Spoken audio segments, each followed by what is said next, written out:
இந்த பாட்காஸ்ட் செக்ஷன்ல கூப்பிட்டோட முதல்ல யோசிச்சா ஏதாவது சமோசா கிமோசா கொடுப்பாங்கன்னு பார்த்தேன். ஒண்ணுமே கொடுக்க மாட்டாங்க. தம்பி சமோசா கொடுப்பியா கொடுக்க மாட்டியா? பட்ஜெட் இல்லைங்க. ஐயோ சமோசா சாப்பிட என் மூளை வேலை செய்யாத. அப்படிதான் வரும். இந்த voice behind motto is Vicky. And வந்து காமெடி தெரியுமா, இந்த வாய்ஸ் தான் வந்து ஜாக்கி ஜான் வாய்ஸும். ஐ மீன் தாத்தா ஜாக்கி ஜான். ஐயா ஜாக்கி ஈமா பாபி பிபிசா ஈமா பாபி பிபிசா எப்படி வரும்?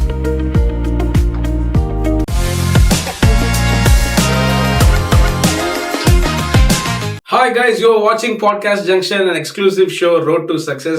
நிறைய செலிபிரிட்டிஸ், இன்ஃப்ளூயன்சர்ஸ் ஆர் ஆண்டர்பிரனர்ஸ் இவங்களெல்லாம் கூப்பிட்டு நம்ம இன்டர்வியூ பண்ணிட்டு இருக்கோம். இன்னைக்கு அந்த வரிசையில் today is going to be very very special. ஏன்னா என் கூட நல்லா ட்ராவல் பண்ண ஒருத்தர் தான் ட்ராவல் பண்ணிட்டு இருக்காரு. And I have known him for like 10 years now. So ரொம்பவே அதாவது அவர் இருக்கிற இடம் வந்து வி ஃபார் வைப்னே சொல்லலாம். ஸோ அந்த வி கொண்ட அந்த பேர் தான் அவர். He is none other than Vicky. Hi Vicky. வணக்கம் தம்பி. நான் ஏன் இன்ட்ரோ சுருக்கி சொல்லிட்டேன்னா, சில பேர் நம்ம இன்ட்ரோ சொல்லலாம், இவர் இன்னார் இதை செய்வாரு அப்படின்னு. இவர் என்னென்னவோ செய்வார், அவருக்கே தெரியல. ஏன்னா ஒரு மல்டி ஃபெசைட்டடுக்கே ஒரு புது மொழி போடணும் இல்லை புது வேர்டு போடணும்னா அதுக்கு நிகரானவர் தான் விக்கி. ஏன்னா he is so very talented. எனக்கு என்ன சொல்லணும்னே தெரியாது. It's a great journey along with them. But இன்னைக்கு நான் ஏன் இன்டர்வியூ எடுக்கிறேன்னா, many things to share. விக்கியை பற்றி தெரியாதவங்களுக்கு it is going to be டெஃபினட்டாக இந்த ஷோ பயங்கர இன்ட்ரெஸ்டிங்காக இருக்கும். எஸ் ஓ விக்கி சொல்லுங்க, உங்களை சொல்லுங்கன்னு சொல்றது எனக்கு ஒரு மாதிரி இருக்கு. நம்ம யூஸ்வலாக போயிடலாமா? ஸோ யூ டெல் மீ, எங்கே பிறந்த, what is your family background, எப்படி இந்த மீடியாக்குள்ள வர்ற, லைக் இதெல்லாமே ஒரு கோர்வையா அழகா நீயே சொல்லலாம். 93 பிறந்தேன். தேனாம்பேட்டை அப்படின்ற ஒரு ஊர், உங்களுக்கு கேள்விப்பட்டிருப்பீங்க. ஆலயம்மன் கோயில் ஹவுசிங் போர்டு, நான் அங்கே தான் பிறந்தேன். ஸோ பிறந்துட்டு ராமகிருஷ்ணா ஸ்கூலில் படித்து முடிச்சுட்டு 12th நல்லா படிப்பேன். நான் ஃபர்ஸ்ட் ரேங்க் கோல்டர். நான் வாவ் எஸ், நல்லா பயங்கரமாக படிப்பேன். நல்ல தமிழ், நல்ல இன்ட்ரெஸ்ட் அதில். ப்ளஸ் எல்லா காம்படிஷன்லையுமே நான் ஃபஸ்ட்டு. ஓகே, மியூசிக் சின்ன வயசுல நீ எல்லாமே அது இருந்திருக்கு. அதுக்காக நான் ட்ரெயின்லாம் ஆகலை. அது எப்படி சொல்லுது, அது அப்படியே அந்த ஸ்கூலில் ட்ரெயின் பண்ணி கிட்டத்தட்ட நல்லா டெவலப் ஆகிட்டேன். ஓகே. ஆனால் எனக்கு அப்போ தான் சினிமா துறை அதெல்லாம் இன்ட்ரெஸ்ட்லாம் கிடையாது. அதை பற்றி எதுவும் தெரியாது. நீ 12th வரைக்கும் சினிமா மேலே ஒரு இன்ட்ரெஸ்டே இல்லை உனக்கு? எதுலையுமே இன்ட்ரெஸ்ட் இல்லை. நான் வெறும் படிக்கணும். பட் ஆனால் எல்லா காம்படிஷன்லையும் கலந்து வின் பண்ணுறேன். நல்ல காம்படிஷன் வின் பண்ணுவேன். 12thலாம் பெருசாக கிடையாது. 12th டான்ஸ் மட்டும் தான். அந்த ஃபர்ஸ்ட் ஸ்டாண்டர்ட் டு 5th வரைக்கும் தான் நல்ல காம்படிஷன்லாம் வின் பண்ணேன். 6thலேருந்து 12th வரைக்கும் டான்ஸ் ஆடிருக்கேன். Okay, basically I'm dancer first. அப்படிதான் ஸ்டார்ட் ஆச்சு. அதுக்கப்புறம் ஏன்னா தலைவர் எனக்கு அப்போலேருந்தே பிடிக்கும், சூப்பர் ஸ்டார் ஃபேன் நான். சூப்பர். ஸோ அப்படியே போச்சு. அப்புறம் லாயலாவில் சீட் கிடச்சிது எனக்கு. நல்ல மார்க் எடுத்ததுனால ஸ்காலர்ஷிப்பில் கிடச்சிருச்சு. டே காலேஜ் போனால், நாங்கள் லாயலா காலேஜ் எதுவுமே பண்ணல. இந்த கலைத்துறை சம்மந்தமாக எதுவுமே பண்ணுவேன். அப்போ தான் அந்த டைமில் தான் நான் கொஞ்சம் கடவுள் ரிலேட்டடான விஷயங்கள் அதெல்லாம் நிறைய தேட ஆரம்பித்தேன். சர்ச் போய். எப்போ? காலேஜ் ஃபர்ஸ்ட் இயர்லேருந்து? காலேஜ் ஃபர்ஸ்ட் இயர்ந்து ஒரு சன்னியாசியுமே சுற்றிட்டு இருந்தேன். என்னடா எப்படி இன்ட்ரெஸ்டிங்காக இருக்கு. Yes, of course. நான் நிறைய புத்தகங்கள்லாம் படிக்க ஆரம்பித்தேன். பைபிளில் ரிசர்ச் பண்ணணும் ரொம்ப ஆசை எனக்கு. ஸோ அதனால் அதுக்குள்ளே ரிசர்ச் உள்ள போகும்போது அந்த 3 வருஷம் அப்படியே போயிடுச்சு. உங்களுக்கு தெரியுமா, நான் பாஸ்டர் ஆகணும்னு ஆசைப்பட்டேன் ஃபர்ஸ்ட்டு. ஓ மை காட், அவ்வளோ ஒரு ஈர்ப்பு. அது born as Hindu, பட் நீ ஒரு ஃபாதர் ஆகணும்னு முடிவு பண்ண. ஸோ அப்படிலாம் நான் அவ்வளோ ஸ்பிரிச்சுவல் லைஃப்ல காலேஜுக்குலாம் பைபிள் வச்சுக்குவோம். எல்லாரும் நேரம் இவன் லூஸ் மாதிரி பண்ண அப்படிலாம் சொல்ல. பட் ஆனால் எனக்கு ஏதோ ஒரு ஈர்ப்பு காட் கிட்ட அப்படி. அப்புறம் சர்ச்சஸ்லாம் போயிட்டு அங்கே இன்ஸ்ட்ருமெண்ட்ஸ்லாம் தொடைப்பேன். நான் சர்ச்சில் தொடைக்கிற வேலை தான் எனக்கு. நான் பாட்டு பாடுவேன், ஆனால் அது யாருக்கும் தெரியாதுங்க. டான்ஸ்லேருந்து அப்படியே பாட்டும் பாடுவேன். ஆக்சுவலாக அதான் ஃபஸ்ட்டு சிங்கிங், அதான் கலைத்துறையில் எல்லாமே எனக்கு தெரியும். அதான் பேசிக்லேருந்து கொஞ்சம் கொஞ்சமாக தெரியும். ஸோ அவங்க வாசிக்கிறதுலாம் பார்க்கறது, கொயரில் பாடுறதை பார்க்கறது, தூரத்தில் நின்று அப்படி தான் தெரியும். அப்போ ஒரு டேலண்ட் ஷோன்னு ஒன்று வைக்கிறாங்க சர்ச்லேயே. ஓ சூப்பர். அப்போ ஒரு சாங் ஒன்று பாடினேன். எந்த இயராக இருக்கும்? இது வரைக்கும் ஒரு 10-15 வருஷம் இருக்கும். முன்னாடி ஒரு ஷோ வைக்கிறாங்க, சும்மா வைக்கிறாங்க. அந்த காம்படிஷன் மாதிரி சும்மா பாடுறேன். பார்த்தா எல்லாருக்கும் ரொம்ப பிடிச்சது. அதுக்கப்புறம் என்ன கொயரில் நிற்க வச்சிடறாங்க. கொயர்ன்றது ஒரு பயங்கர ப்ரெஸ்டீஜியஸான ஒரு விஷயம். ப்ரெஸ்டீஜியஸ்னா எல்லாருமே கொயரில் பாடுவாங்க, ஆனால் கொஞ்சம் வெல் ட்ரெயின்டாக இருக்கணும். இப்போ அதில் சில இதெல்லாம் இருக்கும், அதெல்லாம் பண்ணுவாங்கல்ல. ஆலப்பியா? ஆலப்பி அது ஊர், நான் கேரளாவில் இருக்குது. என்ன சொன்னீங்க? இது பேர் ஏதோ சொல்லுவாங்க, ஓப்பேரா. ஓப்பேரா அது இருக்கு. அது அக்கப்பலா அந்த மாதிரி வரும். அக்கப்பலா இதுவும் கைண்ட் ஆஃப் அது மாதிரி தான். ஸோ அதில் அவ்வளோ சீக்கிரத்தில் ஸ்டேஜில் ஏற்ற மாட்டாங்க. நல்லா பண்ண தான் ஏற்றுவாங்க. ஸோ காட் எனக்கு அந்த மாதிரி ஒரு சான்ஸ் கொடுத்தாங்க. ஸோ நான் அதை பண்ணேன். அதுக்கப்புறம் கொஞ்சம் குடும்ப சூழ்நிலைனால கொஞ்சம் கடவுளெல்லாம் விட்டு தூரமாக போயிட்டு ஆஃபீஸ்க்குலாம் போக ஆரம்பிச்சிட்டேன். ஆஃபீஸ்னா ஆஃபீஸ்னா அது நம்ம காரப்பாக்கம்ல கேப் ஜெமினின்னு ஒரு கம்பெனி. கார்பரேட்டுக்கு போயிட்டேன். ஆமா, நீங்க அக்சென்சர், நான் கேப் ஜெமினி, அவ்வளோதான். அங்க ஒரு 5 வருஷம் இருந்தேன். அங்க ஒரு டான்ஸ் டீம்ல ஒரு வாய்ப்பு. கேப் ஜெமினில ஒரு டான்ஸ் டீம். ஆமா, அது எப்படி கிடைச்சுன்னா அது ஒரு சுவாரஸ்யமான சம்பவம். டிஜே எல்லாரும் ஆடினாங்க, நானும் போய் ஆடினேன். எல்லாரும் கொஞ்சம் வித்தியாசமா ஆடினேன். வித்தியாசமான தலைகளெல்லாம் கிடையாது. சரி, நம்ம சினிமாட்டிக்காக நமக்கு கொஞ்சம் டேலண்ட் இருக்குன்னு சொல்லி காமிச்சதுனால அங்கே வந்து செலக்ட் பண்ணி ஆடிஷன் அனுப்பிச்சிட்டாங்க. அங்கே போனால் ஒரு பொண்ணை நான் லவ் பண்ணிட்டு அங்கே இதை சொல்லமா சொல்லு. ஐயோ சொல்லு. நல்லா லவ் கிடையாது, ஒரு க்ரஷ் மாதிரி. ஒரு பொண்ணு மேல அங்கே ஒரு க்ரஷ் வந்துருக்கு. அதனால சரி அவளை பார்க்கணுன்றதுக்காக அங்கே போயிட்டு ஜாயின். எப்படி செலக்ட் ஆன எடுக்கே தெரில. இன்னும் ஒரு 50 பேர் 60 பேர் இருந்தாங்க. எல்லாரும் பயங்கரமாக ஆனானுங்க. ஆனால் நான் சொன்னல அவங்க கிட்ட சின்ன வயசுலேருந்தே நான் அதை ப்ராக்டிஸ் பண்ணனால எனக்கு வந்து அதில் புதுசாக தான் கற்றுக்கணும்னு இல்லை. சும்மா பாட்டு போட்டாலும் நம்ம தளபதி பக்கம் வந்து சாங் போட்டு 2-3 வேவ்ஸை போட்டு இதான் டான்ஸ்ட்டானுங்க. செலக்ட் ஆகிட்டேன். அப்படியே அங்கே வந்து ஜேர்னி கண்டினியூஸ் ஆகுது. அந்த டீமுக்குள்ளே டீமை ஃபார்ம் பண்ணி அங்கே மெமிக்ரி பண்ணுறது. நான் வந்து டான்ஸராக இருந்தேன், சிங்கிங் பண்ண டான்ஸ் இருந்தேன். மெமிக்ரி எப்படி வந்துச்சு?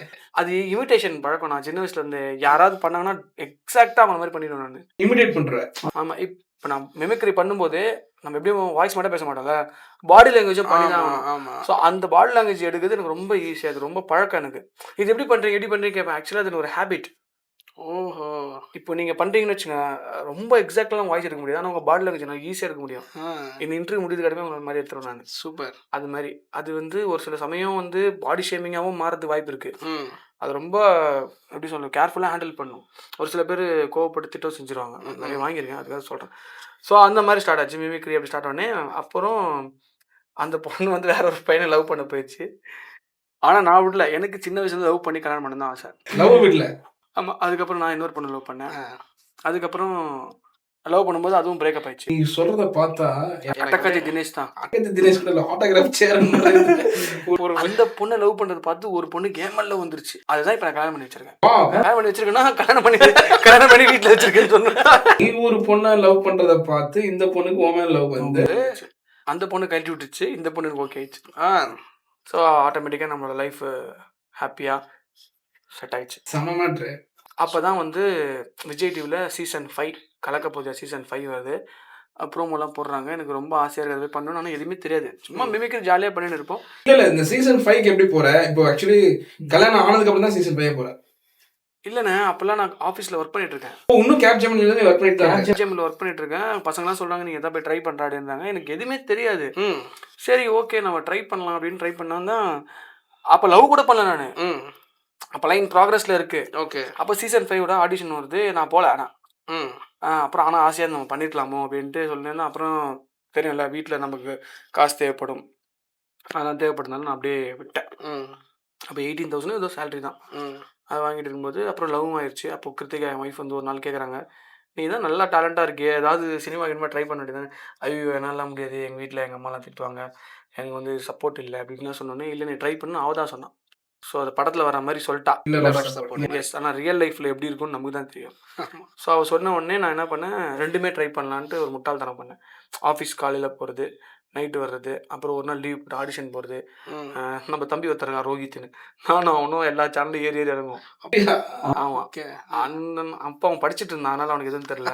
அது நான் அவன் படிச்சுட்டு இருந்தேன் எப்போ தெரில. பட் ஆனால் நான் வந்து அது ஆடிஷன்லாம் கிடையாது, சும்மா கடமைக்குன்னு எல்லா சேனலும் ஏறி. அப்போ அந்த விஜய் டிவி, சன் டிவி, கலைஞர் டிவி எல்லாத்துலேயுமே இப்போல்லாம் இதெல்லாம் ஆடிஷன் வரும்போது வாங்கன்னு சொல்லி அமுச்சு விட்டாங்க. அப்புறம் வந்து முடிவு இப்போ நம்ம வேலைக்கு போய்ட்டுலாம் பண்ண முடியாதுன்னு சொல்லிட்டு திடீர்னு ஒரு நாள் வேலையை விட்டேன். எதுவுமே யோசிக்கல. அடுத்து என்ன பண்ண போகிறோம், அப்போ தான் லவ் ஆயிடுச்சு. லவ் போயிட்டுருக்கு. எதுவுமே பண்ண முடியல. டக்குன்னு வேலையை விட்டேன். எங்கள் அம்மாட்ட போய் சொன்னேன், வேலையை விட போகிற மாதிரி. என்னடா பண்ண போகிறேன்னு தெரிலமா அப்படின்னு ஃபஸ்ட்டு. ஆனால் அதுக்கு முன்னாடி ஒரு சம்பவம் நடந்தது.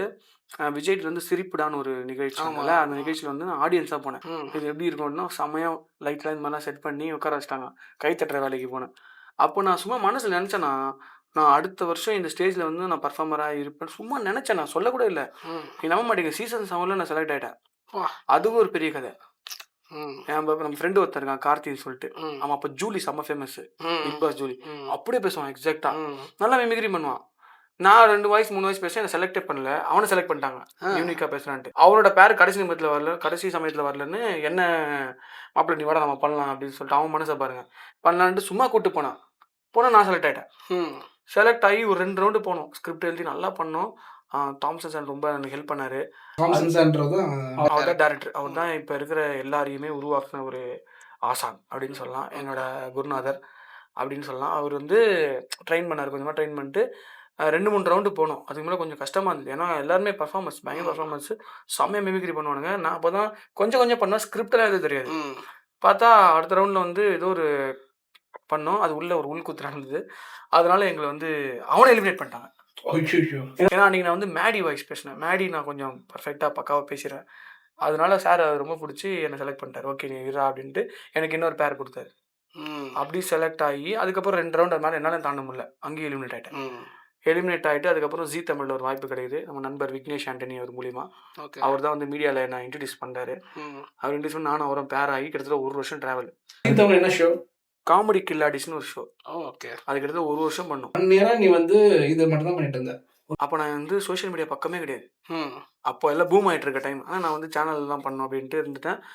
அப்போ நான் 2 ஷூட் நடக்கும் ஒரு நாளைக்கு. மார்னிங் ஒன்று நடக்கும், ஈவினிங் ஒன்று நடக்கும். ஓகே. மார்னிங் எம்ஜிஆர் கெட்டப் போட, ஈவினிங் வந்து நம்பியார் கெட்டப், சந்தானம் கெட்டப், அந்த மாதிரி கெட்டப் மாற்றி போட்டு ஸ்டேஜ் மேலே ஏறுற ஒரு இன்ட்ரெஸ்ட் இருந்துச்சு. ப்ளஸ் ஸ்கிரிப்ட் எதுவும் கற்றுக்கிட்டோம். அவனும் எழுதுவோம், நானும் எழுதுவோம். 2 பேருமே எழுதி தான் பண்ணுவோம். 2 பேரும் காம்போ செம்மையாக செட் ஆயிடுச்சு. அது கலக்க போகுது மாதிரி இருக்குமா இல்லை வேற மாதிரி ஃபார்மேட்? அது காம்படிஷன் தான். காம்படிஷன் நல்லா பெர்ஃபார்மன்ஸ் பண்ணால் வச்சுப்பாங்க, எல்லாம் தூக்கி போட்டுருவாங்க. அந்த மாதிரி தான். அதாவது ஜீ தமிழில் ஃபைனல் வரைக்கும் போயிட்டோம். ஃபைனலில் நாங்கள் என்னால் அடிக்க முடியல. அதுக்கப்புறம் வந்து முடிஞ்சது. அதுக்கப்புறம் கம்பேக் கொடுக்குற மாதிரி எங்கே தோத்தமோ அங்கேயே பர்ஃபார்மன்ஸ் மறுபடியும் சீசன் 9க்கு. திரும்ப எப்படி நீங்கள் வந்து ஆடிஷன் தான் போனீங்களா? இப்போ ஃபஸ்ட் லெவல் ஆடிஷன் இருக்காது. ஏன்னா டிவியில் பண்ணதுனால சார் வந்து சார்கிட்ட கேட்டோம், சார் நாங்கள் மாதிரி பண்ணலாமா சொன்னால் சார் வாங்கடா அப்படின்னு சொல்லிட்டு ஒரு பர்ஃபார்மன்ஸ் பண்ணி காமிச்சோம். வானான்ட்டார். மேலாடா பண்ண முடியாதா அப்படின்ட்டு ஒரு மாதிரி உடஞ்சி போயிட்டோம். அப்போ தான் டீக்கல் நின்று டீ குடிச்சுன்னு இருக்கோம். அப்போது அட்லி ரொம்ப ஃபேமஸ். அப்போ தான் அந்த கான்செப்ட் வருது. அந்த சந்தானம் கிட்டவில் நம்ம இது மாதிரி பண்ணலாம்டா. அந்த காஃபி மேட்ரு நம்ம ஒரே ஒரு ஏன்பா இது கூடமா காப்பி அப்படின்னு ஒரு காமெடி வரும்ல விஜய் டிவியில், அந்த சந்தானம் காமெடியில். அதை நாங்கள் அங்கே தான் யோசிச்சோமே. அதை எடுத்துன்னு போயிட்டு ஒன்லைனாக சார்கிட்ட சொன்னோம். சார் யோசிச்சார். சார் எப்படின்னா அவருக்கு தெரியும் ஸ்டேஜில் எது எடுக்கும், நீங்கள் எப்படி நடிக்கணும்னு எல்லாமே தெரியும். ஏன்னா இவ்வளோ வருஷம் எக்ஸ்பீரியன்ஸ்லாம் தெரியும் அவருக்கு. ஸோ அவர் வந்து சொல்லாரு இது மாதிரி பண்ணுங்கன்னு சொல்லிட்டு நிறைய ஐடியாஸ் ஸ்கிரிப்ட் ஃபுல்லாக முக்கால்வாசி அவர் தான் பண்ணிவிட்டு ஸ்டேஜில் ஏறி பண்ணுறோம். பிளாஸ்ட் ஆச்சு. அப்போ தான் வடிவேல் பாலாஜி அண்ணா அவங்களாம் இருக்காங்க. ஸோ அவர்லாம் எங்களுக்கு கைத்தட்டி பயங்கரமாக என்கரேஜ் பண்ணார். இப்போ அவர் இல்லை, இருந்தாலும் வந்து அவரோட பிளெஸிங்ஸ்லாம் அப்போ எங்களுக்கு கிடச்சிது. ஸோ அப்போ ஆடியன்ஸும் நிறைய பேர் இருப்பாங்க. அப்படியே பூஸ்ட் ஆகிடும். நான் அப்படியே களத்தில் இறங்கும்போது பாருங்க, நாங்கள் சீசன் 7 எலிமினேட் ஆகிட்டு ஜீ தமிழில் போயிட்டு ட்ரெயின் ஆகிட்டு இப்போ சீசன் 9 பண்ணுறோம். அப்போ நாங்கள் எவ்வளோ ட்ரெயின் ஆகிட்டு. ஸோ ஸ்டேஜ் பயம் எப்பவுமே இருக்கும் ஸ்டேஜ் மேலே ஏறதுக்கு. பட் ஆனால் வந்து ஓகே ஓரளவுக்கு எக்ஸ்பீரியன்ஸ் இருக்கும். எப்படி ஹேண்டில் பண்ணணும், எங்கே ஃப்ரேம் நிற்கணும் அதெல்லாம் தெரிஞ்சிச்சு.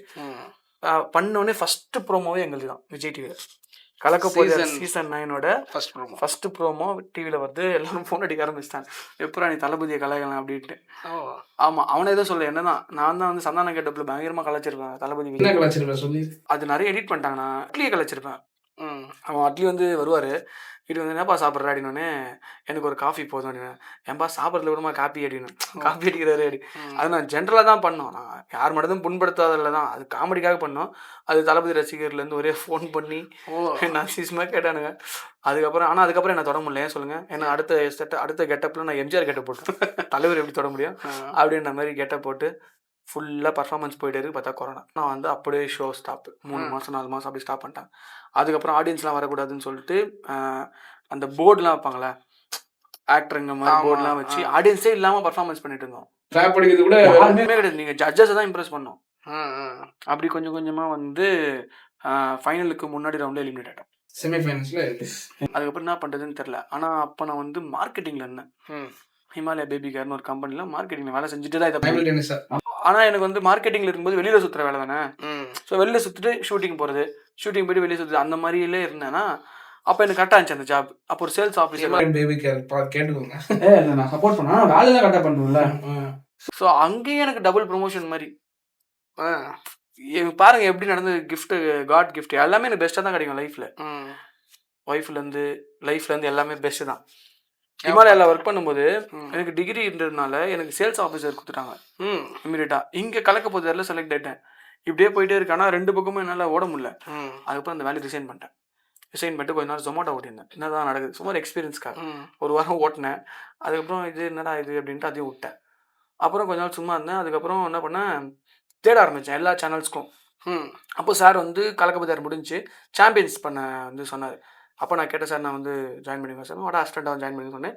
அதுக்கு ஜாயின் பண்ணேன். அசிஸ்டன்ட்னா எப்படி எந்த மாதிரி? Script writing. ஓ இப்போ அமுதண்ணாக்கு முத்தண்ணாக்கு இவங்களாம் ஏதாவது கிமிக் எழுதுறது அந்த மாதிரி ஸ்கிரிப்ட்லாம் எழுத ஆரம்பித்தேன். எழுத ஆரம்பித்து அவங்களுக்கு அவங்க கூட ஒர்க் பண்ணுறது எங்கே போனாலும் கூப்பிட்டு போவாங்க. அப்படி ஃபுல்லாக ஸ்கிரிப்ட் ஒர்க் பண்ணனால சாருக்கு ரொம்ப இதுவாகிட்டாரு. சார் ரொம்ப க்ளோஸ் ஆகிட்டேன். ஸ்கிரிப்ட் விக்கி அப்படின்னு கூப்பிட ஆரம்பித்தாங்க. அதுக்கப்புறம் எந்த இடத்துல ஸ்கிரிப்ட் எழுத தெரியாது நின்னனோ அங்கேயே ஸ்கிரிப்ட் ரைட்டர் வந்துட்டுனா அங்கே ஒரு 6 மாதம் ஒர்க் பண்ணேன். ஒர்க் பண்ணதுக்கப்புறம் அப்புறம் எனக்கு தோணுச்சு okay this is the end அப்படின்ற. ஏன் அப்படி? நான் எல்லா சேனல்லையும் போய் ஒர்க் பண்ணிட்டேன். நான் எப்படின்னா கலைஞர் டிவிலையும் ஒர்க் பண்ணியிருக்கேன், ஜெயா டிவிலையும் ஒர்க் பண்ணியிருக்கேன், விஜய் டிவி ஆப்வியஸாக, சன் டிவி, இந்த மாதிரி எல்லா சேனல்லையும் ஸ்கிரிப்ட் ஒர்க் பண்ணியிருக்கேன். எனக்கு அது சாட்டிஸ்ஃபை ஆகலை. அப்போ நான் எனக்குள்ளே கேட்குறேன் நான் என்ன பண்ணுறேன்னு கேள்வி. எனக்கு சினிமா பண்ணணும். சினிமாவில் ஒரு லைட்டை போய் நான் நின்னா கூட பர்ஃபெக்டாக பண்ணணும். இந்த சினிமா ஆசை எப்போ வந்துச்சு உனக்கு? இது ஆசைலாம் கிடையாது எனக்கு. இது இன்பில்டு ரத்தத்தில் கலந்து சினிமா. சொல்லுவாங்க எனக்கு படம் பார்க்க பிடிக்கும் அப்படிலாம் கிடையாது. எனக்கு இதை தவிர வேறு எதுவுமே தெரியாது. என்னை எங்கே திரும்பி விட்டாலுமே நான் சினிமா பற்றி தான் பேசுவேன். இப்போ இன்னும் கேட்டால் எப்படி சொல்கிறது உங்களுக்கு? நான் என்ன சொல்கிறேன்னா நான் பாட்டு பாடுவேன்னா ஸ்க்ரீன் பிளே எழுதுவேன், கவிதை எழுதுவேன், பீட் பாக்ஸிங் பண்ணுவேன், மிமிக்ரி பண்ணுவேன், டைரக்ட் பண்ணுவேன், ஓகேவா, டான்ஸ் ஆடுவேன். வேறு என்ன இருக்குது சினிமாவில்? கேமரா பார்ப்பேன், எடிட்டிங் பண்ணுவேன், லைட் பார்ப்பேன். இந்த எல்லா கிராஃப்ட்டும் பண்ணுறேன்னா இப்படி பண்ணுறேன். நான் எப்படி இந்த வேலையை போய் பண்ண முடியும்? 24 கிராஃப்ட் கற்றுறதும் வேலை. கற்றுக்கிட்டே தான் இருக்கேன். எனக்கு சினிமாவில் ஜெயிக்கணும். அது இப்போயோ நாளைக்கா அடுத்த இன்னும் 10 வருஷத்துலன்னு தெரியாது. ஆனால் நான் சினிமாவில் ஏதோ ஒன்று பண்ணுவேன், அவ்வளோதான். அந்த ஒரு சாட்டிஸ்ஃபேக்ஷன் ஒரு ப்ளஷர் இருக்கும்ல, அது கிடச்சி முடித்த உடனே ஐல் குவிட் அப்படின்ற மாதிரி தான். அது எப்படின்னு தெரில, சினிமா எனக்கு கொண்டு போவோமா அடுத்த லெவல்லாம் தெரில எனக்கு. பட் ஆனால் எனக்கு வேறு தெரியாது. இதற்காக கமல் சார் எப்படி இருக்காரு? இப்போ கமல் சார் வந்து ஒரு ஸ்டார்டிங்கில் அவருக்கு ஒரு பிளாட்ஃபார்ம் கிடச்சிது, அப்படி பிடிச்சிட்டு ஒரு சினிமா வந்து எனக்கு பிளாட்ஃபார்ம்லாம் எதுவுமே கிடையாது. இது நான் தான் க்ரியேட் பண்ணியிருக்கேன். நான் சொல்லலாம் திஸ் இஸ் மை வேர்ல்டு. அது நான் அழிக்கிறது. ஆமாம், எனக்கு என்னன்னா நான் க்ரியேட் பண்ணிகிட்ருக்கேன். இப்போ நான் ஒரு விஷயம் ரூல் என்னன்னா நான் ட்ரை பண்ணிட்டே இருக்கணும். ட்ரை பண்ணிட்டே இருந்தால் என்ன எண்டு என்னது? சக்சீட் ஆகிடும், வேறு வழி கிடையாது. ஆனால் என்ன தெரியுமா மேட்ரு? எனக்கு இதெல்லாம் தாண்டி இன்னொரு டேலண்ட் இருக்குது. I'll entertain people. Like MC அது பண்ணும்போது அது மூலிமா சம்பாதிக்க ஆரம்பித்தேன். ஓகே. ஒரு டைமில் அந்த கலக்கபதியார் முடிஞ்சோடனே நிறைய ஈவெண்ட்ஸ் வர ஆரம்பிச்சிது. குட்டி குட்டி ஈவெண்ட்ஸ்லாம் கூட போனால் கூட ஓரளவுக்கு தேத்தி. அப்போ நான் தனி ஆள். எனக்கு இப்போ நான் வெளியே போகிறேன்னா காசு எனக்கு தான் எல்லாமே. எனக்கு நம்பி யாருமே கிடையாது. நான் வீட்டுக்கு மட்டும் தான் கொடுக்கணும். ஈவெண்ட்டு ஒரு 5 ஈவெண்ட் பண்ணால் கூட 1 லட்சம் சம்பாதிச்சிடலாம். அப்படி தான் இருந்தேன் நான். ஸ்கிரிப்ட் எழுதுனா காசு 5,000 ரூபாய் 10,000 ரூபாய் அப்படின்னு வந்துட்டே இருக்கும். நான் மனு ஜாலியாக சாப்பிட்டுக்கின்னு அப்படியே வீட்டில் இருக்கிறது. என் ஒய்ஃப் வேலைக்கு போயிடுவாங்க. குழந்தை இல்லை அப்போ பிறக்கல. கொரோனா டைம் கொஞ்சம் முடிஞ்சதுக்கப்புறம் அப்புறம் வேலைக்கு போவாங்க. நான் வீட்டில் தான் இருப்பேன், ஸ்கிரிப்ட் பண்ணி தான் வேலையே. அதுவும் எனக்கு சாட்டிஸ்ஃபை ஆகலை. ஐ நீட் அ டீம் அப்படின்னு சொல்லிட்டு ஒரு புதுசாக அதை பண்ணணும் அப்படின்னு தான். நீங்கள் தானே ஒரு 10 வருஷம் முன்னாடி பழக்கம். நீங்கள் அப்போ தான் நீங்கள் வரீங்க. நீங்கள் எப்படி என்னை விட்டு போனீங்கன்னா நான் ஒரு டான்ஸராக விட்டு போனீங்க. திரும்பி வரும்போது அதான் அந்த ஜாவா பண்ணி இருப்பாங்க, ஜாவா சுந்தரேஜ் கலக்கிறேன்னு சொன்ன ஒரே காரணத்துக்காக அப்படின்ற மாதிரி. நான் அப்போ வரைக்கும் மானிட்டரியாக பெனிஃபிட் ஆகலைன்னா கூட காட் கிரேஸில் எனக்கு டேலண்ட் டெவலப் ஆகிட்டு வருது. ஒரு பக்கெட்லேயும் எல்லா டேலண்ட்டையும் வளர்த்துக்கிட்டேன். அப்போ தான் நம்ம படம் பண்ணணும்னு ஸ்டார்ட் பண்ணோம். அதுக்கப்புறம் நான் சொன்னேன் அண்ணா நம்ம ஈவெண்ட்ஸ் பண்ணலாம், மானிட்டைஸ் பண்ணிவிட்டு நம்ம ஆமாம் இல்லை ஆனால் மண்டேகள் நம்ம வந்து அது மூலிமா நம்ம பிஸ்னஸாக பண்ணிவிட்டு அதுக்கப்புறம் நம்ம சினிமா பண்ணலாம்னு சொன்னோன்னே நீங்களும் ஓகே சொன்னீங்க. த ஜேர்னி ஸ்டார்ட் ஆச்சு. ஸோ இப்படி தான் என்னோட கதை ஸ்டார்ட். அதாவது ஒரே கேள்வியில் ஒரு பயோகிராஃபியா சொல்லிட்டேன்னா இன்னும் நிறைய இருக்குண்ணா. ஐயோ இந்த பாட்காஸ்ட் செக்ஷன்ல கூப்பிட்டோட முதல்ல யோசிச்சா ஏதாவது சமோசா கிமோசா கொடுப்பாங்கன்னு பார்த்தேன். ஒன்றுமே கொடுக்க மாட்டாங்க. தம்பி சமோசா கொடுக்க மாட்டியா? பட்ஜெட் இல்லைங்க. ஐயோ சமோசா சாப்பிடலாம், என் மூளை வேலை செய்யாத. அப்படி தான் அது வரும். பா இந்த voice behind samosa what is that? Motu Patlu. Motu மட்டும் மோட்டு. இந்த voice behind Motu is Vicky. And இன்னொரு காமெடி தெரியுமா? இந்த வாய்ஸ் தான் வந்து ஜாக்கி ஜான் வாய்ஸும். ஐ மீன் தாத்தா ஜாக்கி ஜான். ஐயா ஜாக்கி ஈ பாபி பிபிசா ஈ பாபி பிபிசா இப்படி வரும். ஸோ அது ஆக்சுவலாக இன்னொருத்தரோட வாய்ஸு. இப்போ அவர் வாய்ஸில் நான் பேசிகிட்டு இருக்கேன். சூப்பர்ரா, செம்ம டேலண்ட். மிமிக்ரி வந்து ரொம்ப மிகப்பெரிய டேலண்ட். அது எல்லாருக்குமே இருக்குது. அது கரெக்டாக யூட்டிலைஸ் பண்ணணும். பட் நீ ஏன் ஃபில்டர் பண்ணி தான் சொல்லியிருக்கேன். பட் செம்ம மேட்ரு. இதாவது நிறைய பேருக்கு வந்து நீ எங்கேருந்து வந்தனே தெரில. தே திங்க் விக்கி எல்லாமே பண்ணுவான் அப்படின்னு. பட் எல்லாமே ஒன்றுத்துலேயும் நீ வந்து லேர்ன் பண்ணிட்டு அழகாக அதை கற்றுக்கிட்டு இம்ப்ளிமெண்ட் பண்ணிகிட்டே இருக்க. ஸோ இப்போ கரண்ட்டாக what is your progress? What is your take? என்ன பண்ண போகிறேன் இப்போது எனக்கு இப்போ ரொம்ப பிடிச்சிருக்கு என்ன தெரியுமா? பிஸ்னஸ். எனக்கு சின்ன வயசுல பிசினஸ் ஐடியாவும் இருந்திருக்கு. ம். நான் உனக்கு சொல்றேன் என்ன இல்ல இல்லண்ணா, அது அப்ப அப்ப சாதாரணமா இருந்ததுண்ணா. இப்ப ரொம்ப விஸ்வரூபமா இருக்குன்னு வச்சுக்கங்களேன். ம். எல்லாமே பிசினஸ் தான். இப்ப நான் படம் பண்ண போனா கூட, வெற்றிமாறன் எடுத்துக்கங்களேன். ஃபர்ஸ்ட் படம் பொல்லாதவன் பண்ணாரு. அது ஒரு கமர்ஷியல் படம். ம். அதுல ஐட்டம் டான்ஸ் இருக்கும், ஆ காமெடி இருக்கும், எல்லாமே இருக்கும். எல்லாமே இருக்கும். வேற வழி கிடையாது அவருக்கு. ப்ரொடியூசர் என்ன கேட்குறாரோ அதான் பண்ணி ஆகணும். ம். ஆனா செகண்ட் படத்துல ஆடுகளம். அவர் சொல்றத எல்லாரும் கேட்கணும். அவரோட அவரோட காலத்துக்கு ஏத்த மாதிரி ஆனா ஃபர்ஸ்ட் பண்ணி கமர்ஷியலா பண்ணாரு. At last money. ப்ரொடியூசர் போட்ட காசை எடுக்கணும். ம். இப்ப அந்த நிலைமையில தான் நான் இருக்கேன். அந்த ப்ரொடியூசர் ஆகிற நிலைமையில தான் நான் இருக்கிறேன். ம். நான் ப்ரொடியூசர் ஆகி என் இப்போ எஸ் ஜே சூர்யா எப்படி வந்தாரு? அவர் ஹீரோவா யாரும் போட மாட்டாங்க. அப்போ நான் வந்து டைரக்டர் ஆயிடுறேன் அப்படின்ட்டு டைரக்ட் பண்ணாரு. அப்புறம் இவர் டைரக்டர்னு பேர் வந்ததுக்கப்புறம் ஹீரோ ஆயிட்டாரு. அது மாதிரி தான். இப்போ நான் பிசினஸ் மேன் ஆகிட்டேன்னா என்கிட்ட காசு வந்துடும். அப்போ நான் ஏன் யார்கிட்ட போய் கெஞ்சிட்டு இருக்கணும்? நானே கதை பண்ணி எனக்கு பிடிச்ச ஹீரோக்கு நான் காசு கொடுத்து நான் நடிக்க வைப்பேனே. நீயே நீயே படம் படம் produce ப்ரொடியூஸ் பண்ணி பண்ணி பண்ணலாம். ஆமா, அதுக்கு நான் ஒரு நல்லா சம்பாதிக்கணும். ம். அப்போ நான் சம்பாதிக்கணும் அப்படின்னு மைண்ட் செட் ஆயிடுச்சுன்னா எதுக்காக சம்பாதிக்கிறேன்? என் படத்துக்காக. ம். அப்போ அதுக்கு ஒரு ஹாப்பி. நான் ப்ரொடியூசர் ஆகிறதுக்காக சம்பாதிக்கிறேன் அப்படின்ற தாட் ப்ராசஸ் வரதுனால. ம். அது மட்டும் இல்லாமல் எனக்கு பிடிச்சதை நான் பண்ணலாம் அப்படின்னா எனக்கு காசு வேணும். ம். அது நான் இன்னொருத்தர்கிட்ட போய் கேட்டால் நான் அலையணும். அலையறதுக்கு தயாராக இருக்கேன். ம். ஆனால் அந்த அலையறதுக்கே என்னோட டேலண்ட்டை டெவலப் பண்ணி முடியாதுனால அப்போ பணம் சம்பாதிக்கிறது ஒரு டேலண்ட்டாக மாற்றினா எப்படி இருக்கும்? ஸோ எனக்கு நமக்குன்னு ஒரு சாம்ராஜ்யத்தை உருவாக்கிட்டு அந்த காசை வந்து எனக்காக ஓட வச்சுட்டு ப்ளஸ் எனக்கு பிடிச்ச வேலையை நான் பண்ணிட்டு அதுலேருந்து நான் சம்பாதிக்கணும். அந்த மாதிரி தான் ம். சம்பாரிச்சு நல்லா நல்லா கோடி கோடி கோடியாக சம்பாதிக்கணும். எல்லாருக்கும் எழுதி வச்சுட்டு எல்லாருக்கும் போகிற மாதிரி எழுதி வச்சுட்டு சம்பாதிச்சுட்டு இல்லாதவங்களுக்கு கொடுத்துட்டு அதுதான். இதான் என்னோட மோட்டோ. மோட்டோ நல்லா இருக்குங்க. Motto it's very nice. Motive உன்னோட இப்போ தெளிவாயிடுச்சு நான் மைண்டு. முன்னாடி வந்து ரொம்ப எல்லாத்துலயுமே எப்படி தெரியுமா? இது பிரச்சனையே தான். மல்டி டேலண்டா இருக்கு. இதுதான் பிரச்சனை. அதாவது நீ வந்து jack of all master of none சொல்லி ஒரு பழமொழி இருக்கு. அது பிரச்சனையும் கூட சம்டைம்ஸ் அது நல்லதும் நடக்கும். எனக்கு தெரிஞ்சு அது நெகட்டிவா பாக்குறவங்களுக்கு நெகட்டிவா தெரியும். இதுல நிறைய பாசிட்டிவிட்டி இருக்கு. ஏன்னா உனக்கு தெரியாத வித்தையே இல்லை. அப்படிதான். அப்ப நீ எங்க இருந்தாலும் சர்வே பண்ணுவ. அதாவது சுனாமிலேயே நீச்சல் போட முடியும். அந்த மாதிரி மேட்டர். ஆமா அந்த மாதிரி. ஆனா அது சம்டைம்ஸ் கொஞ்சம் கஷ்டமா இருக்கு. சரி நம்ம ஒண்ணுல கான்சென்ட்ரேட் பண்ணியிருந்தா சக்சஸ் ஆயிருக்கலாம். இப்போ மற்ற சக்சஸ்ஃபுல் பீப்புள்லாம் வந்து ஒன்னே கான்சென்ட்ரேட் பண்ணிருப்பாங்க, ஒண்ணுத்துல வந்திருப்பாங்க. பட் அவங்களுக்கு அதை விட்டா ஒருவேளை அந்த ஃபீல்டு விட்டா வேற எதுவும் தெரியாது. இப்போ நான் உனக்கு அப்படி கிடையாது. கரெக்ட். ஆனா நான் என்ன சொல்றேன், அந்த பக்கெட்ல கொஞ்சம் கொஞ்சமா போட்டே வரேன்.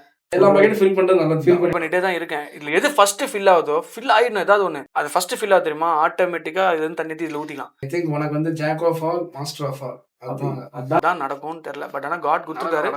நான் அதை சொல்லலைன்னா நான் ரொம்ப பைபிள் நிறைய படிப்பேன். எனக்கு ரொம்ப பிடிக்கும். அதில் வந்து ஒரு ஸ்டோரி இருக்கும். அது சும்மா சொல்கிறேன். அது எல்லாருக்குமே யூஸாக இருக்கும். எனக்கு வந்து கடவுள் நம்பிக்கை ரொம்ப அதிகம்னா. எஸ்பெஷலாக பைபிள் நான் ரொம்ப படிப்பேன். பைபிள் படிப்புன்றதை விட ரொம்ப வெறித்தனமாக ரிசர்ச் பண்ணுவேன் பைபிளே. எஸ். ஏன்னா எனக்கு நீ வந்து அவரில் நான் தான் கடவுள்னு சொல்கிறாரு. நான் எதுக்கு உங்களை கடவுளை ஏற்றுக்கணுன்ற கேள்விலாம் எனக்கு இருக்கும். பட் அந்த எல்லா கேள்விக்குமே எனக்கு விடை கிடைக்கும். அதில் ஒரு இன்சிடென்ட்டை நான் சொல்கிறேன். பைபிள் நடக்குது தான் ஸ்டோரினே சொல்ல மாட்டேன். அது கதை கிடையாது, நடந்தது. So incident. ஒருத்தர் என்ன பண்ணுறாரு, அவருக்கு ஒரு 4 வேலையாள் இருக்காங்க. சரி, எம்ப்ளாயிஸ். ஒருத்தனுக்கு 10 காயின் கொடுக்குறாரு. செகண்ட் இருக்கிறவனுக்கு 5 காயின் கொடுக்குறாரு. 3வது இருக்கிறவனுக்கு 3 காயின் கொடுக்குறாரு. 4வது 1 காயின் கொடுக்குறாரு. சரி, இதான் நீங்கள் வச்சுங்கப்பான்னு சொல்லிட்டு ஊருக்கு போயிட்டார். ஊருக்கு போயிட்டு கொஞ்ச நாள் கழிச்சு வரதுக்கு முன்னாடி அந்த 10 காயின் வச்சிருந்தாலும் அவன் 20 காயினாக மாற்றினாங்க. டெவலப் பண்ணிட்டான். 2வது 5 காயின் கொடுத்தவங்கிட்ட 10 மாற்றிட்டான். 3வது 3 காயின் கொடுத்தா 6 மாற்றிட்டான். லாஸ்ட்டாக 1 காயின் கொடுத்தாலும் அவன் மட்டும் என்ன பண்ணால், அவர் வந்து கணக்கு கேட்பாருன்னு சொல்லிட்டு காயின் வந்து மண்ணில் போட்டு புதைச்சிட்டான். இப்போ ஒரு 5 வருஷம் கழிச்சும் வராரு அந்த ஓனர். வந்துட்டு கேட்குறாரு, என்னடா பண்ண அந்த காயின் அப்படின்னு. அந்த ஃபர்ஸ்ட் வச்சுன்னு சொன்னால், சார் நீங்கள் வந்து எனக்கு 10 காயின் கொடுத்தீங்க, நான் 20 மாற்றிட்டேன். சூப்பர், இந்த 10 காயின் நீ வச்சுக்கோ, என்னோட 10 காயின் மட்டும் கொடுத்துரு அப்படின்னு சொல்கிறான். செகண்ட் இருக்குன்னு அப்படி தான், தேர்ட் இருக்குன்னு அப்படி தான் வாங்கிட்டாரு. லாஸ்ட்டாக ஒருத்தங்கிட்ட எங்கடா உங்கள் காயின் கேட்டால், நீங்கள் வந்தால் என்னை திட்டுவீங்கன்ட்டு உங்கள் காயினை நான் வந்து சேவில் போட்டாங்கன்னா இவனை தூக்கின்னு போயிட்டு நரகத்தில் போடுங்கண்ணா அப்படின்னு சொன்னாங்க. அது யாருன்னா கடவுள். அந்த காயின்ஸ் தான் நம்ம டேலண்ட். உங்களுக்கு ஒரு டேலண்ட்டை கொடுப்பாரு கடவுள், அதை நீங்கள் ரெட்டி பார்க்கணும், டெவலப் பண்ணணும். அதை தான் பண்ணிட்டு இருக்கோம்.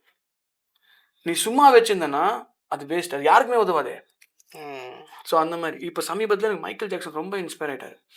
மைக்கேல் ஜாக்சன் நான் வேறு மாதிரி நினச்சிருந்தேன் முன்னாடி. இப்போ அவரை பற்றி தெரிஞ்சு இன்னும் எனக்கு பயங்கரமாக ஆர்வமாக இருக்குது. நம்ம ஏன்னா நம்ம உலகத்தில் நம்ம எல்லாருக்குமே நம்ம நல்லது செய்வாங்களான்னு தெரியாதுண்ணா. சில மக்கள் வந்து யாருக்கான மக்களுக்காக போராடுறோமோ அவங்க வந்து நம்ம திருப்பி நல்லது செய்வானான்னு கிடையாது, நம்ம மேலே திருப்பி அடிப்பானு கழுத்துக்கு. பட் இது மேட்ரு அது கிடையாது. நீ எல்லாரோடய கைண்டாக இருக்கணும் அப்படின்னு சொல்லி அவர் பாடல்கள்லாம் எனக்கு பயங்கரமாக இன்ஸ்பயர் ஆகுது. அதான் சொன்னேன் லிரிக். நான் இப்போ எழுத ஆரம்பிச்சேன் லிரிக்ஸ்லாம். ஓனா கம்போஸ் பண்ண நிறைய ஆப்லாம் வந்துருச்சு. அதில் கம்போஸ் மட்டும் பண்ணி என்னோட வாய்ஸை போட்டு என்னோட லிரிக்கை போட்டு எழுத ஆரம்பிச்சிட்டேன். ஸோ அந்த ஏஐக்கு நான் அப்டேட் ஆகிறேன். ஓகே, இப்போ எல்லாருமே அப்டேட் ஆகிடும். மிமிக்ரிலாம் இப்போ சாதாரணமாக எல்லார் வாய்ஸும் வந்துருச்சு. ஏஐல போடினா உங்கள் வாய்ஸ் கூட பேசலாம், அந்த மாதிரி ஆயிடுச்சு இப்போ. ஆமாம். அப்போது அப்படி இருக்கும்போது அந்த ஏஐக்கு ஏற்ற மாதிரி நான் வந்து அப்டேட் ஆகணுன்ட்டு ஏஐயில் கரெக்டாக எக்ஸாக்டாக கொடுக்குமான்னு தெரியாது, நம்மளோட க்ரியேட்டிவிட்டிக்கு ஏற்ற மாதிரி இருக்காது. பட் அட்லீஸ்ட் கொஞ்சம் இன்புட் கொடுக்கும் அது. அதை நம்ம கரெக்டாக எடுத்து அதை கரெக்டாக நம்ம அவுட்புட் பண்ணணும். அந்த மாதிரி சில விஷயங்கள்லாம் கற்றுட்ருக்கேன். ஸோ இது என்னோட டேலண்ட் டெவலப் பண்ணிட்டே இருக்கணும், இல்லைன்னா நான் காலி. நான் கடைசி வரைக்கும் தோத்தாலும் எனக்கு பிரச்சனையே கிடையாது. இந்த டேலண்ட்டை நான் டெவலப் பண்ணிட்டு தான் இருப்பேன். வெரி குட்ரா, வெரி குட். எனக்கு பிரச்சனை this is a great inspiration. Because நிறைய பேர் வந்து என்ன டேலண்ட் இருக்குன்னே தெரில, ஆனால் நீ வந்து இருக்கிற டேலண்ட்டை ரெட்டிப்பாக்கணும்னு சொல்லி அதுக்கு அழகான ஒரு எடுத்துக்காட்டும் சொன்னேன். ஏன்னா கேட்பாங்க என்ன, நீங்கள் இவ்வளோ டேலண்ட் இருக்கீங்க, முன்னேறல கடுப்பாகும். நான் பதில் அது முன்னாடி கடுப்பாச்சு, இப்போ பதில் சொல்லவே மாட்டேன் நான். ஓகே நான் அப்படின்ற மாதிரி ஆயிடுச்சு. ஏன்னா அந்த நிலைக்கு நான் வந்துட்டேன். விவேக் சார் பட்டக்ஸில் அடிக்கும்போது ஒக்கோண்டியான்னு அடித்தோடனே அவர் கொஞ்ச நேரத்துக்கு அவரை அடிச்சு அவர் மறுத்து போயிடும். அந்த மாதிரி எனக்கு தோத்து மறுத்து போச்சு எனக்கு. அது வந்து தோக்கிறதே கிடையாது, நீங்கள் தப்பாக சொல்கிறது. தோக்கிறது இல்லை, படிக்கட்டு ஏறிட்டே தான் இருக்கிற, வெற்றிக்கான படி வரல. அது தொட்டிட்டின்னா இப்போ சொன்னவங்கெல்லாம் வந்து சொல்லிடுவாங்க, அதுனப்பா வெற்றியாகவே போயிட்டுருக்க அப்படின்னு. ஆனால் எனக்கு எல்லாமே ஒரு சாதாரணமாக தெரிய ஆரம்பிச்சிச்சு. நான் இப்போ நான் யூடியூப்பில் வீடியோ போடுறேன்னா ஒரு சில வீடியோ 1 மில்லியன் அடிக்குது, ஒரு சில வீடியோ 30 வியூஸ் தான் போகுது. கரெக்ட். இப்போ 30 வியூஸ் வரும்போது நான் சோகமாக இருக்கிறதுக்கும் 1 மில்லியன் ஹாப்பியாக இருக்கிறதுக்குமே ரெண்டுமே ஒரே ஃபீல் மாதிரி தான் எனக்கு தோணுது. அட்லாஸ்ட் எனக்கு அது புதுசாக பண்ணணும், சரி நம்ம புதுசாக என்ன பண்ணணும், ஆடியன்ஸுக்கு என்ன புதுசு, அது மட்டும் தான் மைண்டில் ஓடுது. தலைவர் ஃபேன்ன்றதுனால அவரை மாதிரியே யோசிக்கிறேன். அதாவது தலைவர் வந்து சொல்லியிருக்காரு, மவுண்ட் ரோடில் அவர் டெய்லி போகும்போது நம்மளோட ஃபோட்டோ பெரிய பேனர் அங்கே வரணும்னு ஆசைப்பட்டிருக்காரு. ஒன்ஸ் அது வந்ததுக்கப்புறமா ஃபஸ்ட்டு டே அந்த எக்ஸைட்மெண்ட் இருந்துச்சு, அதுக்கப்புறம் செகண்ட் டே தேர்ட் டேக்கு வந்து அந்த எக்ஸைட்மெண்ட்டே இல்லை. அது மாதிரி இருக்குது நீ சொல்கிற வந்து அந்த லேர்னிங்ஸு, உனக்குள்ளே அந்த தேடல் இருக்குல்ல, which is very very inspiring. சரி விக்கி, ரொம்ப மோட்டிவேஷ்னலாக பயங்கரமாக உன் ஸ்டோரி சூப்பராக இருந்துச்சு டெஃபினட்டாக. பட் உன்னோட அந்த ஹிடன் டேலண்ட்ஸ் தாண்டி you are a fun loving person. நம்ம ஷோவில் வந்து நல்லா ஃபன் பண்ணுறோம் இப்போ. ஓகே, அதுதான் ஃபஸ்ட்டு. அது நீ எப்பவும் பண்ணுற, எல்லாரும் நீ பாடி பார்த்துருக்காங்க, மிமிக்ரி பண்ணி பார்த்துருக்காங்க, பீட் பாக்ஸிங் பண்ணி பார்த்துருக்காங்க. நீ கிட்டார் வச்சுட்டே பாடுவ, அது எனக்கு தெரியும். தம்பி கிட்டார் கொடுறா. நம்மளை பற்றி தெரியாது உனக்கு. Okay okay. ஆனால் கிட்டாரெலாம் ரொம்ப ப்ரொஃபஷனல்லாம் கிடையாது. சரி, ஐ நோ சம் கார்ட்ஸ், அதை வச்சு நான் வாசிக்கிறேன். Okay, I know many chords. Gospel சாங்கை வந்து ஃபர்ஸ்ட் ஒரு இங்கிலீஷ் சாங் ஒன்று பாடு, அதுக்கப்புறம் சொல்கிறேன் பாருங்க. நான் வந்து பயங்கர எப்படி சொல்கிறது, இது ஒரு டேலண்ட் தான் எனக்கு. இப்போ ஒரு ஆக்சென்ட், இங்கிலீஷ்க்கு ஒரு ஆக்சென்ட் இருக்கும்ல, அதை பேசுறதை விட பாடும்போது அதான் சொன்னேன், அப்சர்வேஷன், மிமிக் தான் பண்ண போகிறேன். அது அவங்க பாடின மாதிரி, அதுக்கு அர்த்தம் தெரியுமா, நல்ல ஸ்லாங்ல ஒரு இங்கிலீஷ்கார மாதிரி பாடுவாங்க. Let's go for. அது நம்ம ஓ அப்படிலாம் இருக்காது. Okay, let's try. கேட்டவங்களுக்கு தெரியும். யா இது ஒரு praising God song. Okay,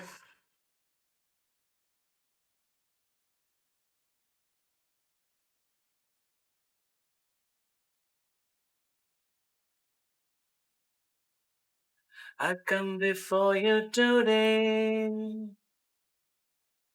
and there's just one thing that I want to say. Thank you, Lord. I just want to thank you, Lord, for all you've given to me, for all the blessings that I cannot see.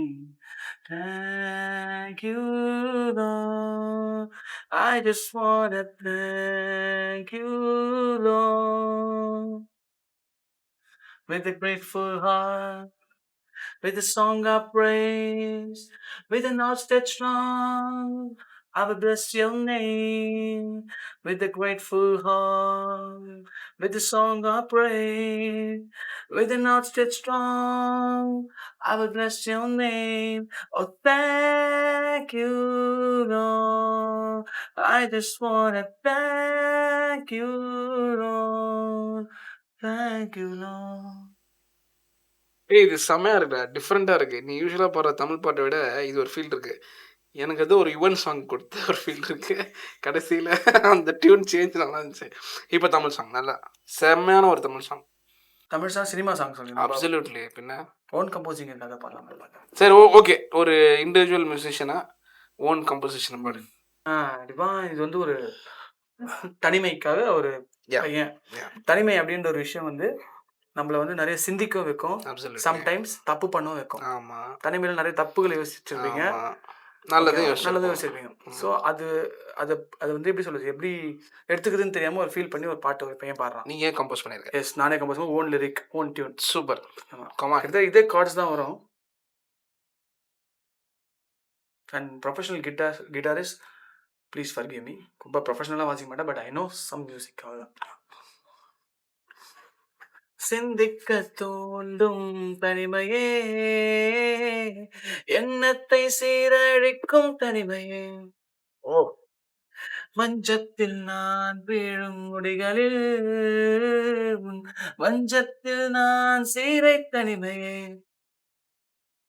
அடிமைப்படுத்தும் தனிமையே, என் இளமையான துடிக்கும் தனிமையே, அடிமைப்படுத்தும் தனிமையே, என் இளமையான துடிக்கும் தனிமையே, நொடி பொழுதில் உன்னை கண்டு உறவாட நானும் தயார் தனிமையே, தனிமையே, தனிமையே, ஓ தனிமையே, கருவளைய கண்கள் கொண்டு அனுதினமும் தேடுகின்றேன் உறக்கத்தை, தேடி திருந்தும் கிடைக்காது நொடிகளில் உணர்கிறேன் மக்களாத இரக்கத்தை, அடிமைப்படுத்தும் தனிமையே, என் இளமையால துடிக்கும் தனிமையே, அடிமைப்படுத்தும் தனிமையே, என் இளமையால துடிக்கும் தனிமையே, நொடி பொழுதில் உன்னை கண்டு உறவாட நானும் தயார் தனிமையே, தனிமையே, தனிமையே, ஓ தனிமையே, சிந்திக்க தூண்டும் தனிமையே, எண்ணத்தை சீரழிக்கும் தனிமையே, மஞ்சத்தில் நான் வீழும் முடிகளில் மஞ்சத்தில் நான் சீரை தனிமையே. இது ஓன் கம்போசிங். அதாவது தவிர்க்க முடியாத ஒரு கலைஞனாக தமிழ் இண்டஸ்ட்ரியோ இல்லை இந்தியன் இண்டஸ்ட்ரியோ வந்து உன்னை சீக்கிரமாக அடாப்ட் பண்ணணும்னு நினைக்கிறேன். சச் அ டேலண்ட் நீ. இப்போ வந்து நல்ல நம்ம ஷோவில் மேடி, சிம்பு, விடிவி கணேஷ் இவங்க 3 பேர் நம்ம ஷோவில் வந்திருந்தா என்கிட்ட எப்படி பேசுவாங்க? Sir I'm so excited. அதுக்கு முன்னாடி வணக்கங்க, எப்படி இருக்கீங்க? செம்ம என்ட்ரி பண்ணிட்டு இருக்கீங்க. Thank you sir. சொல்லுங்க. இல்லை sir, so happy to have you it or show. Thank you very much. இப்போ நீங்கள் ஒரகடமில் எத்தனை வீடு வாங்கியிருக்கீங்க sir? Promotional videos. Okay, Oragadam பக்கத்தில் ஒரு வீடு வாங்கியிருக்கேன், பட் இன்னும் இஎம்ஐ கட்டல. ஓ சார், உங்களோட அந்த ஃபேமஸ் டைலாக் சக்தி, அந்த டைலாக் சொல்ல முடியுமா? சக்தி, நீ அழகா இருக்குன்னு நினைக்கல, உன்னை பார்த்தா எனக்கு எதுவும் தோணுது, பட் இதெல்லாம் நடந்துடக்கூடாதுன்னு கடவுள் வேண்டிக்கிறேன். என்ன ஆல்ரெடி எனக்கு நடந்துருச்சு. வெரி என்னங்க சொல்லுங்க, என்ன மாதிரி கொஸ்டின்ஸ்ல கேட்குறீங்க? இல்லை சார், நீங்கள் இப்போ எந்த படம் பண்ணிட்டு இருக்கீங்க? ஆக்சுவலி எனக்கு இங்கே படம் வருது, ஃபுல்லாக ஆட் தான் வருது. யூடியூப்ல ஆட் வருது, ஸ்கிப் பண்ண முடியல. எனக்கும் ஆட் வருது, ஸோ இட்ஸ் கோயிங். என்னப்பா சொல்லு. இப்போ தம்பி படத்தில் ஒரு மாடுலேஷன் வச்சுருக்கீங்களா சார்? அது எப்படி? மிமிக்ரி, அதான் சொல்ல நான் mimicry every one can do. நான் கரெக்டாக அந்த மாடுலேஷன் முடியும். தம்பியில் வந்து கொஞ்சம் ஹை பிச்சில் பேச, சும்மாரு சும்மாரு சும்மாரு, இப்போ நான் என்ன செய்ய, இப்போ நான் என்ன செய்ய, அந்த எமோஷன் ஃபுல்லாக சீமான் அண்ணனோட எமோஷன் தான் அதில் இருக்கும். இங்கே சைலன்ஸ் என்று பார்த்து சத்தமாக தானே சொல்ல வேண்டியதா இருக்கே அப்படின்னு. இப்போ அதை அப்படியே ரொமான்டிக்னா, நீ அழகா இருக்குன்னு நினைக்கல, உன்னை பார்த்தா எனக்கு எதுவும் தோணல, பட் இதில் நடந்துடக்கூடாதுன்னு வேண்டிக்கிறேன் அப்படின்னு. சக்தி அப்படின்னு கொஞ்சம் அமுக்கி பேசுவார். ஸோ எமோஷனல் தேவையான இடத்துல அப்படி கத்திக்கணும். இப்போ கேப்டனுக்கே எக்ஸாம்பிள் சொன்னா, அத்தா வணக்கம் இல்ல, அந்த கேமராமேன் எங்க தம்பி, டீ குடிக்க போறேன்னு சொன்னா போய் 6 நாள் ஆகுது, கேமரா ஆன்ல இருக்கான்னு தெரியல, இப்படி பேசுறேன்னு வச்சுக்கோங்க. இது சைலண்டா டென்ஷன், ஏய் எங்கடா அந்த கேமராமேனு, 6 நாள் ஆளை காணும், நீ ஆங்கராடா தூக்கடிச்சிரும் பார்த்து, அப்படி சொன்ன தப்பாது. Maddy voice, captain voice amazing. இப்போ விடிவி காமெடியா இருக்கும் sir. Hi sir, VTV sir, எப்படி இருக்கீங்க?